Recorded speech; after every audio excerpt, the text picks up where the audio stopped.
Stories, fables, ghostly tales. Welcome, listeners. So, the last episode I covered reincarnation, and now we're going to find out more about Dr. Ian Stevenson, one of the most influential contributors to the field and knowledge base of reincarnation. And we're going to find out more about him and the 40 years of research he's conducted in this space. I'll also be covering some interesting concepts around birthmarks in reincarnation cases, and a deeper dive on one of Ian Stevenson's flagship reincarnation stories. So, let's jump right in. First, let's talk about Dr. Ian Stevenson, who was born in 1918, when $1 was worth $16 back then, when the first case of Spanish flu hit United States, killing 675,000 people. It was also the time where grocery bags with handles were invented. What a time, folks. A lot going on. Dr. Ian Stevenson was a pioneer in 6 specific fields of parapsychology phenomena. Try saying that quickly, goodness. The fields he focused on during his research were reincarnation, near-death experiences, out-of-body experiences, after-death communications, deathbed visions, altered states of consciousness, and psi. That's PSI, referring to psychic abilities, not the air pressure in your tires. Each of those fields warrants an episode on its own, so in due time I'll definitely get to those. Now, for 40 years, Dr. Ian Stevenson, who here on in will be referred to as Dr. Stevenson, spent those 40 years researching and traveling. 40 years, mates. And he investigated over 3,000 cases of children with past lives. What really set Dr. Stevenson apart from other researchers was his attention to detail, skill in identifying authentic cases, and the adherence to scientific method, and his background in previous parapsychology phenomena for 30 out of his 40 years that supported the accuracy, consistency, and overall credibility of the cases he investigated. As I explained, Dr. Stevenson focused on many fields, but specifically went into children with past lives in 1960. That was the first foray into reincarnation, with a case coming from Sri Lanka in which the child could remember his family's life and their previous parents in their past life. It was then that Dr. Stevenson jumped headfirst into the rabbit hole of reincarnation. With 300 papers and 14 books later, the rest is history. And during his exploration in the field of reincarnation, there were specific traits that Dr. Stevenson noticed. And the more I read of these stories, I can see the link that Dr. Stevenson is creating. What he saw was that the children remembering their past lives had something in common, at least a significant portion: birthmarks. Now, I could go in and read you stories about children with past lives, which is fine, of course, but I want to explore this area in a bit more detail because it's not something that I believe many people get to hear about or get exposure to. Now, it is a bit trickier to get into scientifically regarding objective proof and accounts from children with fragmented memories of their past lives, so take this with a pinch of salt. This isn't to say that it's not without its merit, but it is difficult to justify from a scientific standpoint. So, what's the correlation between birthmarks and past lives? Well, there was an interesting range of cases with proof and evidence of their past lives verified that directly linked them to the birthmarks related to the death of that child in that past life. Dr. Stevenson stated that 30 to 60% of the birthmarks in the investigated cases could have been caused by genetic abnormalities, and a 40 to 70% range, perhaps by chance, with a differential of, let's say, 30 to 40% of those cases having direct links to some reincarnation-based evidence. That's a big number, right? Substantial in its own right, at least. And during his studies regarding birthmarks and reincarnation, Dr. Stevenson also came across a number of unique realizations surrounding the children with past lives, birthmarks, and the influence it has on the next life. I'll go through them one by one. These are topics or ideas covered in his papers and works. So we have stories were shared with him, in which people can, at death, apparently request or will to be born to a couple or one partner of a couple. In death, the person appears to those who were having a child in a dream, coined as prophetic dreams, in which the spirit tells them that they will be reborn by them. He found that, in some Indian cultures, they check the body of newly born children for birthmarks to identify ancestral ties to that child and their elders or those who have passed. So if there's a birthmark on the arm, it could have been a family member who died in an accident, where the wound that led to their death stemmed from that location. A sort of calling card on the last moment of that person's life. And depending on the severity of the death or how they died, the mark may change. It could be a shotgun wound or bullet wound. It could be a deep hole or even a discoloration of skin, sometimes marking surgery done to the person in their past life. I'll delve deeper into that concept later.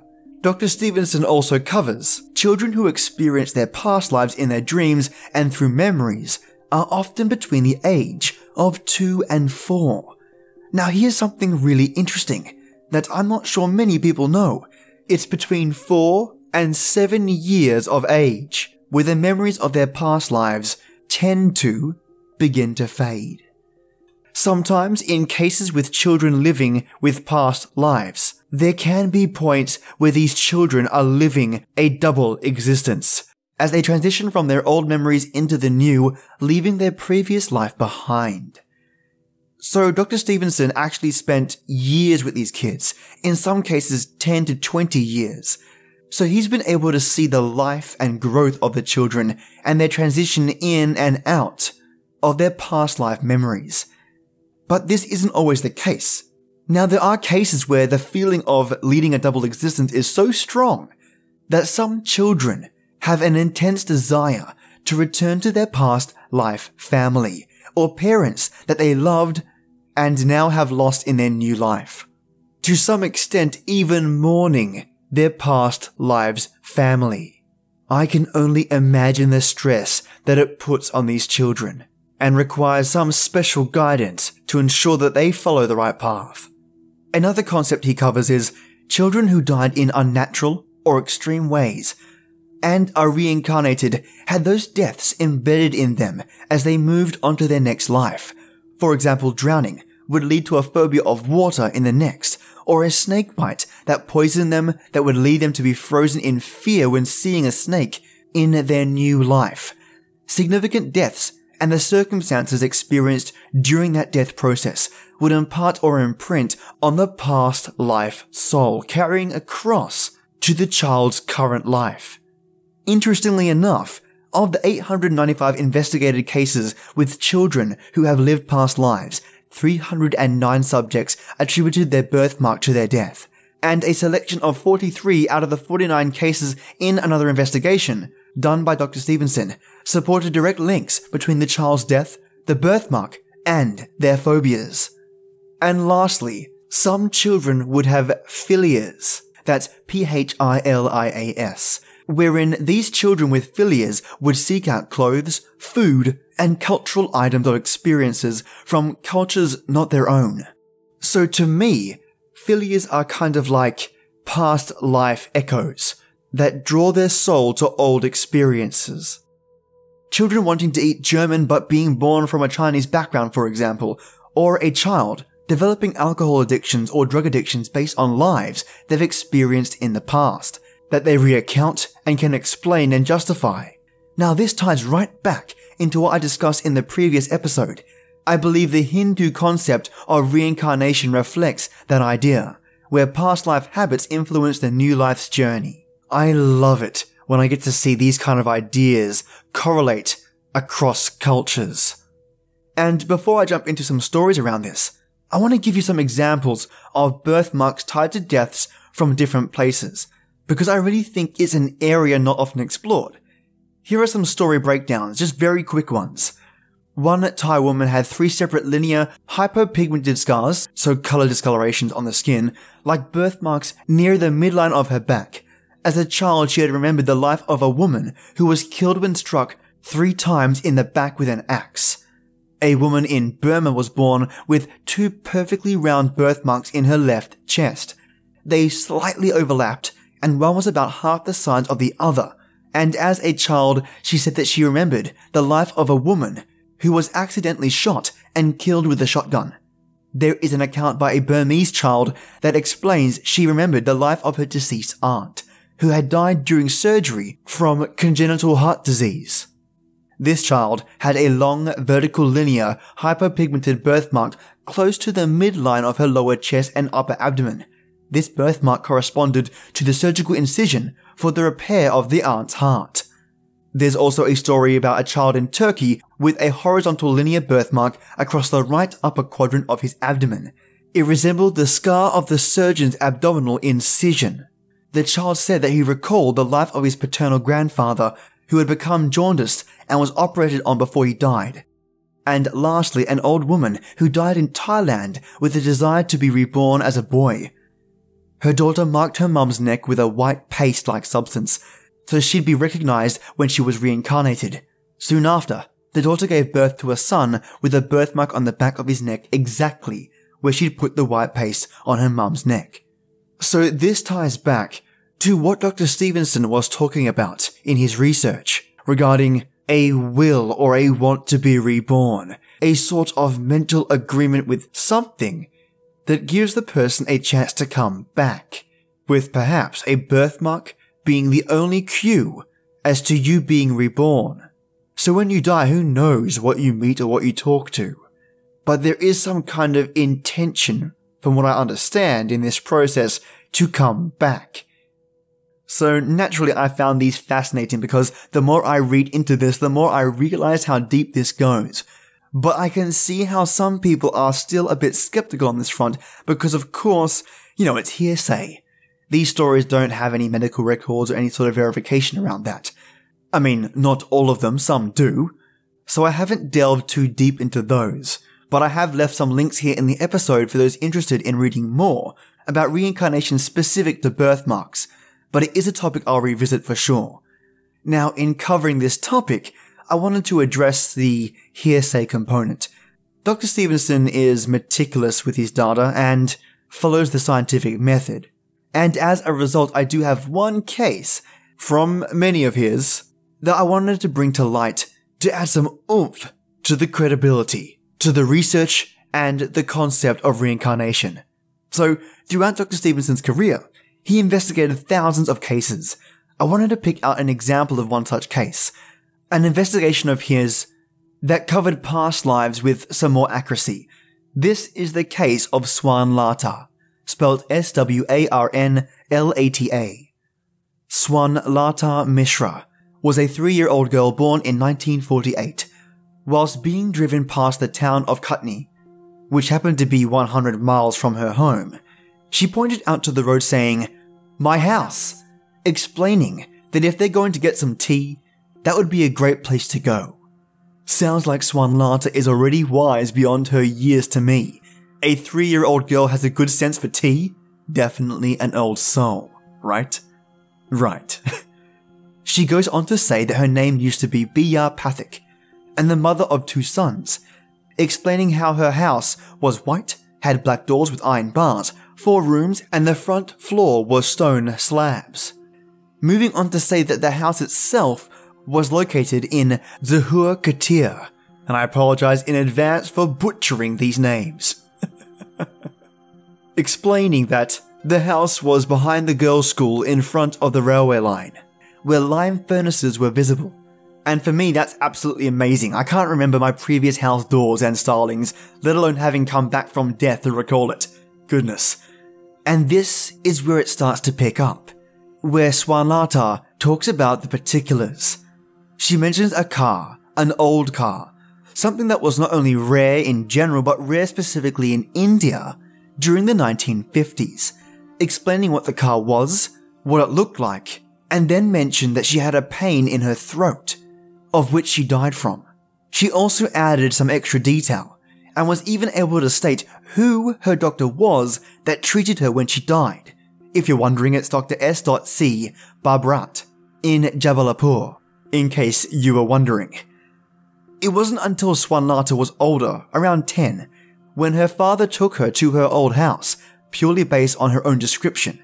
So word for word, she walked her father through the means to get to her old house, and she was right, down to the location and house structure, with some minor changes due to ownership and building refurbishments. What's more is she also found her old family, as in her passing, she left behind a husband and 2 sons, of which they found Bia Pathik, who died in 1939, where Swarnlata had claimed for years that that was the place in which she was from. So, I know what you're thinking. Surely it ends there, right? Well, no, it gets even more detailed. She was then able to locate her past life's brother, calling him by no less than his nickname, Babu. Dr. Stevenson was blown away, and, of course, so was everyone else. This is information she doesn't have, has never seen the family, and yet somehow knows this. The thought of seeing your passed away sister, the realization of reincarnation and reliving the grief and relief of seeing your returned sister in this form would just be mind-blowing. I can't imagine what's going through both families' minds there and then. And she did this for all her brothers. She named the wife of the youngest brother and the son of her brother, naming them one by one, not missing a beat, even the family servant. Which she got correct, by the way, despite one of her brothers trying to trick her into saying that he had died. But she insisted that he was still alive, and lo and behold, he was. Swarnlata was flawless. She was right every single time. And as the story goes on, she is tested by her family with false women posing as wives and gold fillings that she could point out in each family member where they are in the mouth and when they got them. She did not waver, and again, got every fact right. Pretty compelling, don't you think? The limitations of this knowledge, though, only extends to 1939, frozen in that period of when she passed on. The family in the end accepted that Swarnlata was Bia reborn, and the story ends there in regards to the phenomena. But bloody hell, I would too if I witnessed this phenomena. Not only is this a lot of knowledge for a 2-year-old, or even a 10-year-old, it's also accurate. So accurate that she was tested again and again against competing facts, in which her old knowledge trumped every time. Dr. Stevenson kept in touch with her over 10 years, as she got married, obtained a degree in botany, and led a happy life. So this is the story of Swarnlata, and I hope you enjoyed it, and today's episode. I hope I've given you something to think about, some new ideas, and perhaps affirmed some of your pre-existing ones. So we covered Dr. Ian Stevenson, who he was, what he did, and his relevance in the field of reincarnation. We also covered trends in his research, as well as birthmarks, deaths, and how they're linked, and the unique case of Swarnlata. So what do you think? What's your opinion on reincarnation? I've already received emails that people believe, and it's a concept I myself am grappling with. I mean, if reincarnation exists, what does that mean for ghosts? What happens to the fetuses that these souls possess? And what's the process or the governing intention that allows that process of being reborn to take place? How does that work? Just food for thought. So what does this mean? More evidence, right? So, leave in the comments below your thoughts or email me directly if you want to chat about it. I'll be doing another set of stories regarding children with past lives this Friday. I'm either going to tackle Carol Bowman, who also investigated children with past lives, or present you with a whole bunch of modern day children with past lives stories. Perhaps a bit of both, like today. And next week, I'm returning to Japanese folk stories. I received multiple requests from you lovely listeners to cover them, and a direct request from Tom Keithley both a listener and an author on this podcast, in returning to these Japanese stories. So thanks, mate. It's great to hear your passion for these old folk tales, and I will not disappoint. Have a great night, my creepy-licious listeners, or a fantastic day. Stick with me this Friday, and we'll go further down the rabbit hole of reincarnation. And till next time.